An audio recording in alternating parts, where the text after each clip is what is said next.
Salut à tous les amis et bienvenue sur cette nouvelle vidéo sur la chaîne Motors. On est aujourd'hui avec Laurent, comment ça va? Salut tout le monde, ça va et toi? Ça va impeccablement bien, bon. Il fait beau, il fait chaud. Pascal, ça va? Ça va très très bien. Aujourd'hui, si Laurent est avec nous, les gens commencent à savoir, c'est qu'il y a que deux roues aujourd'hui qui sont présentes avec nous. C'est cette Suzuki GSX S 1000. Donc Roadster sportif japonais. Ouais. On va en faire l'essai aujourd'hui. Qu'est-ce que toi déjà tu peux nous dire sur cette moto? Ce que j'en sais, c'est un moteur de 150 chevaux, 152 chevaux, de la Mini GSX-R légendaire K5, K6. Une partie qui a été reprise de l'ancienne génération. Ouais. Toute la partie supérieure esthétique a été complètement revue. Ouais. Ils ont tout changé. Ils ont vraiment mis un design agressif, un peu manga, moderne, avec cette tête de fourche comme on peut voir. C'est vrai qu'elle a un avant assez atypique, ouais. Voilà, avec le petit look carbone forgé sur le contour, sur les flancs. Ouais. Le petit aileron. Là, c'est deux petites modifs esthétiques, mais qui donnent vraiment un look à la moto qui ça lui manquait vraiment sur l'ancienne génération. Elle était quand même assez sage. Ouais. Globalement, au niveau moteur, châssis, ça change pas énormément. Donc, on a toujours une fourche inversée 43 mm. On a les freins Brembo monobloc qu'on a pris à la Mini GSX-R actuelle. Ouais. Donc c'est du classique. On a quand même un bon freinage. On a un très bon freinage, hein, ouais. Franchement, oui. Avant, Suzuki c'était pas réputé pour le freinage, mais depuis qu'il bosse avec Brembo, c'est du bon. C'est du bon. Bon, en tout cas, une belle gueule. Ça a une belle gueule en tant que non motard. On peut le dire. C'est vrai que c'est un parti pris très prononcé. C'est vrai que c'était avant. Il est hyper original. Il y a des gens qui vont aimer, d'autres qui vont pas du tout adhérer. On a cette signature lumineuse à 2 étages. Assez particulière. Ouais, si tu peux nous le démarrer les phares, voilà. Donc en fait on a un feu de jour j'imagine et puis les feux de croisement habituels. Tout à fait. Voilà. On a pas mal de petits éléments aussi esthétiques. Alors je sais pas si ça a vraiment la fonctionnalité qui est demandée, c'est-à-dire à savoir un aileron, mais non, là ça fonctionne. C'est purement esthétique, mais voilà, c'est ce qui se fait actuellement, donc c'est sympa. Avec le double carénage ici. Ouais. Donc ça aussi c'est sympa, comme on avait vu un petit peu sur la RS 660 là. Ouais. C'est un peu dans le même délire, sauf que là c'est vraiment de l'esthétique. Hein. Là-bas il y avait une propriété aérodynamique, là c'est plutôt esthétique. On a un échappement d'origine qui est plutôt sympa, qui fait un bruit vraiment correct. Hein. Au début j'avais un petit a priori, mais au premier coup de gaz je dis bon bah c'est bon, finalement il n'y a pas besoin de le virer, ça sera suffisant.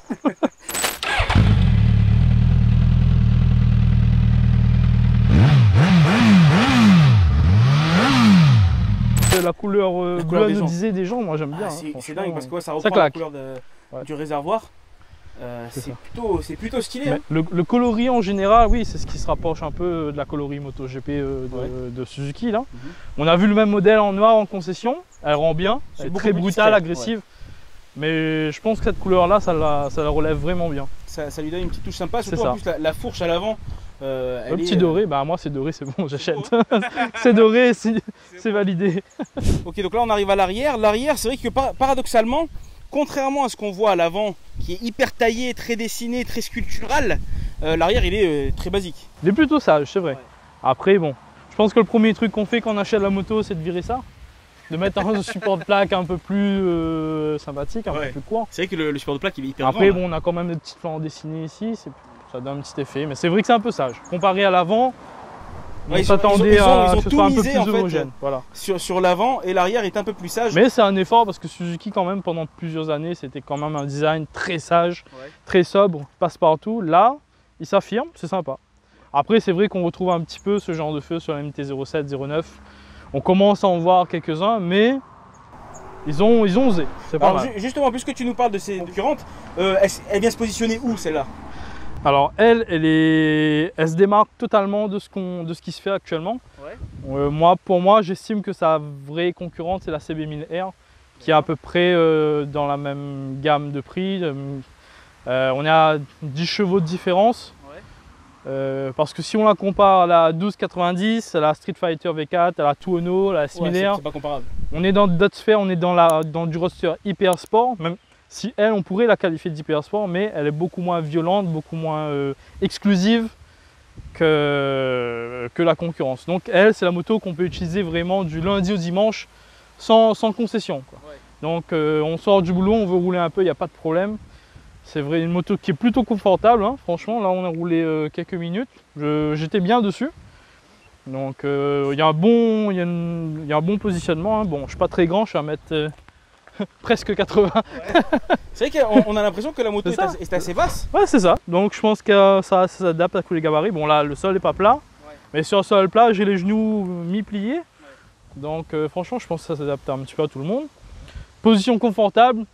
En fait, j'ai pas eu de soucis au niveau des poignets ni du dos, donc pour moi c'est nickel, hein. Franchement c'est nickel. Donc, en termes de confort, bah voilà. Ça je le sens directement quand ça va pas. Si je sens pas, c'est que c'est bon signe.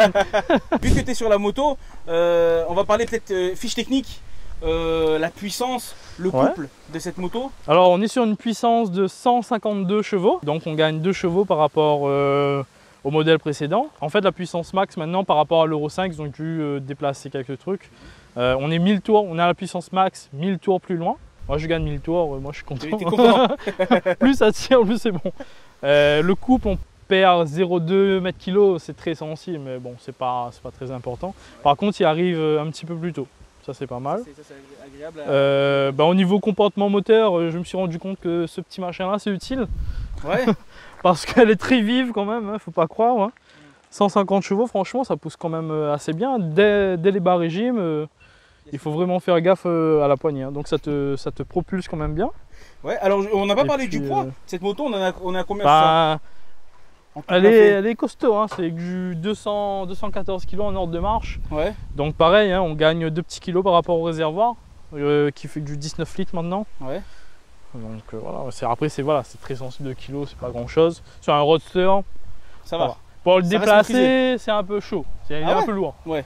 Mais après quand tu roules, pas de problème, hein, ça se manie quand même plutôt bien. Bon Laurent, maintenant qu'on a vu tout ça, tu vas aller t'équiper. Ouais. Et puis tu vas aller te faire plaisir et tu nous diras ce que tu en as pensé après. Allez, c'est parti. Allez, go. On y va. Et c'est du jour. Mige SXS. On va commencer par une petite axelle. Voilà, on passe ça. Allez, on ouvre le gaz. Ça pousse. Et ça pousse même bien.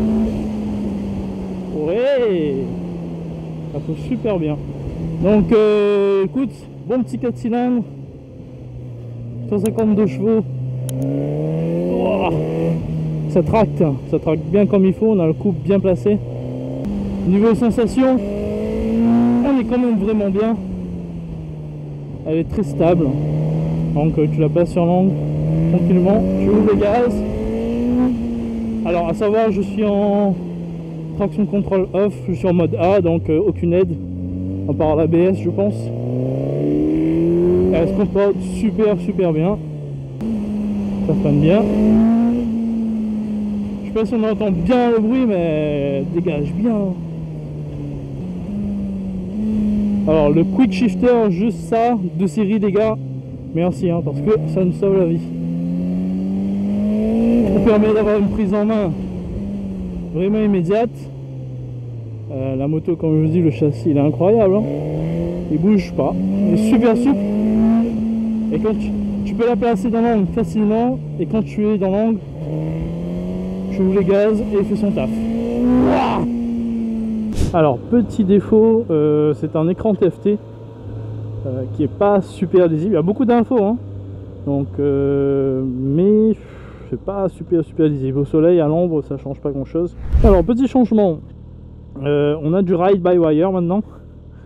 Donc accélérateur géré électroniquement, c'est plutôt sympa. Moi j'aime bien. Bah, après je commence à être habitué, donc il faut qu'ils sont dans l'air du temps. On a 3 modes de conduite ABC. Le C, bon, c'est pour pluie. Le B c'est moyen, 80% de la puissance. Et le A, voilà.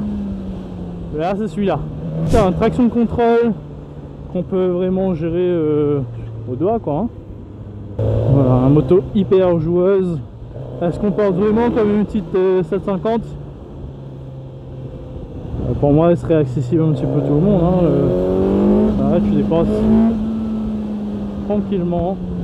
très fluide, le couple bien placé, on n'a pas besoin de couler un rapport pour dépasser. Alors je pense que l'autonomie avec 19 litres on peut arriver à 200 km si on roule correctement. En réel plutôt du 170 à 80, comme je dis, hein, tout dépend de la manière de rouler. Alors le nez de frein est réglable sur 5 niveaux. L'embrayage malheureusement il n'est pas réglable, donc faudra s'adapter hein, avec la petite molette à l'ancienne. Mais les gars, le quick shifter, up down de série, ça franchement, juste pour ça, elle est bien, franchement elle est bien. Après on se place vraiment différemment de la concurrence, hein, on est vraiment à part. Il lui manque quelques trucs, il lui manque la connectivité hein, parce que c'est un peu à la mode en ce moment d'avoir des motos connectées Bluetooth, tout le tralala. Je le redis, hein, franchement le châssis il est ultra efficace. Franchement c'est un bon roster. Il fait son taf, franchement confortable. Quand tu vas attaquer, il se met bien. Après, en vrai, les pneus c'est que du Road Smart 2. Ça tient quand même bien. Moi, j'aurais mis un truc un peu plus sportif. Hein. J'aurais mis du Sport Smart 3 ou du Sport Smart TT. Mais là, c'est pas la question. Hein. Je pense que ces pneus-là, déjà, ça donne un super comportement à la moto. Voilà, le ride-by-wire fait son effet. Franchement, déjà sans traction contrôle en mode A, pour la mettre en défaut, faut aller vraiment dessus des limites. Hein, donc, mais ce petit bruit là, moi, je suis un peu radical dans ma manière de penser. Donc la première chose que j'aurais fait, c'est virer le pot. Mais franchement, c'est suffisant. C'est largement suffisant d'origine. Il veut danser en solo, tu ne peux plus passer de moi. Il veut danser. Vraiment souple, hein. Tac.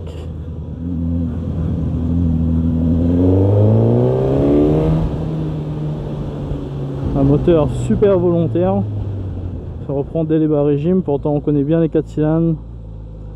En bas c'est un peu mou. Mais elle, non, ça part. Alors on a un embrayage anti-dribble aussi. Donc là, je viens de descendre 3 rapports. Ça bronche pas du tout. On encaisse bien comme il faut. Globalement, elle fait son taf pour moins cher que les autres. Et ça vraiment, je pense qu'il faut le souligner. Ah, je sais pas si on se rend compte, hein, pour avoir un roadster sportif maintenant, il faut cracher 20 000 € presque. Hein. Je mets 2-3 options, une ligne, bam, 20 000. Donc, par les temps qui courent, si je fais une moto neuve, je sais pas si ça, c'est pas une des meilleures options qu'on a. Parce que niveau sensation, franchement, on est bien. Hein. Elle est suffisamment réactive, hein, pas besoin de rajouter un petit pignon, elle fait du bruit. Donc il n'y a pas une nécessité de rajouter une ligne. Non, franchement, c'est sympathique. Donc globalement, ouais, c'est qu'une bonne bécane.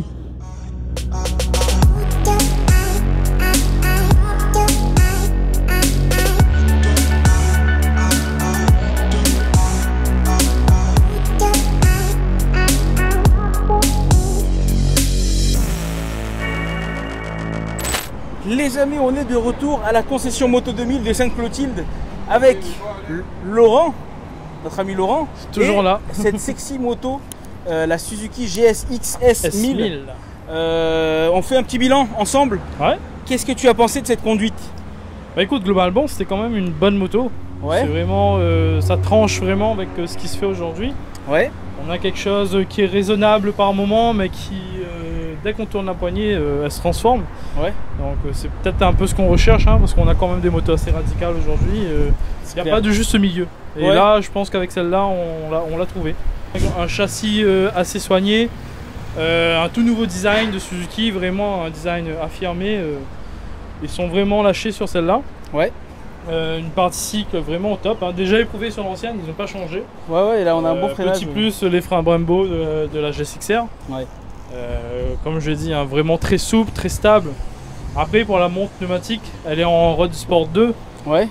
Moi, j'aurais mis du Sport Smart ou du Sport Smart TT. Ouais. Mais elle fait largement le job. Elle mériterait quelque chose d'un peu plus sportif. Ouais. Vu comment elle est placée. Le Road Sport, j'aurais laissé sur la gamme en dessous, sur la GSX-R 750 ou 950. Ouais. D'accord, ok. Après, il lui manque une petite partie connectivité qu'on trouve sur la concurrence. Ouais, pour un peu plus de modernité. Voilà. Ça reste une moto quand même assez simple d'utilisation. Il y a de l'électronique, certes, mais vraiment pour sécuriser. On n'est pas dans les gros packages centrales inertielles, tout tralala, on est vraiment dans l'électronique de sécurité. Dans le basique, mais voilà, efficace. ABS qui marche très bien, l'arrière ne glisse pas du tout. Voilà. Et puis c'est quand même une bonne moto. C'est plutôt positif alors. Plutôt positif, ouais. Parce que moi, bon, bah, c'est pas. Toi, t'es difficile comme motard. Je suis difficile, c'est pas mon genre de moto. Difficile, c'est la façon polie de dire relou. Hein. C'est. On sont d'accord. En tout cas, on va parler du prix à la Réunion de cette moto. On est à 16 990 €. Donc. On est en dessous de tout ce qui se fait. Hein. On est dans la fourchette voilà. de ce qui peut se faire dans la concurrence. À la Réunion, encore une fois, c'est voilà, des prix qui sont différents de la métropole. Donc on est 16 990 € pour cette GSX-S 1000. Voilà. Merci beaucoup Laurent. S1000. GSX S1000. Laurent, merci beaucoup de rien, pour ta bonne humeur. Bah écoute, nous ça nous fait plaisir de t'avoir avec nous. Et puis à bientôt sur un prochain essai. Yes, ça marche. Ciao, ciao. Et voilà les amis, c'est ainsi que s'achève cette petite vidéo. J'espère qu'elle vous a plu. Si c'est le cas, je vous invite à liker, partager et commenter cette vidéo, à vous abonner à nos réseaux sociaux Facebook, Instagram et YouTube, à prendre soin de vous et de vos familles. À bientôt. Ciao. Ah. Merde, mon alliance. Elle est dans le gant. Ah, t'as fait caguer, j'ai cru que tu l'avais perdu.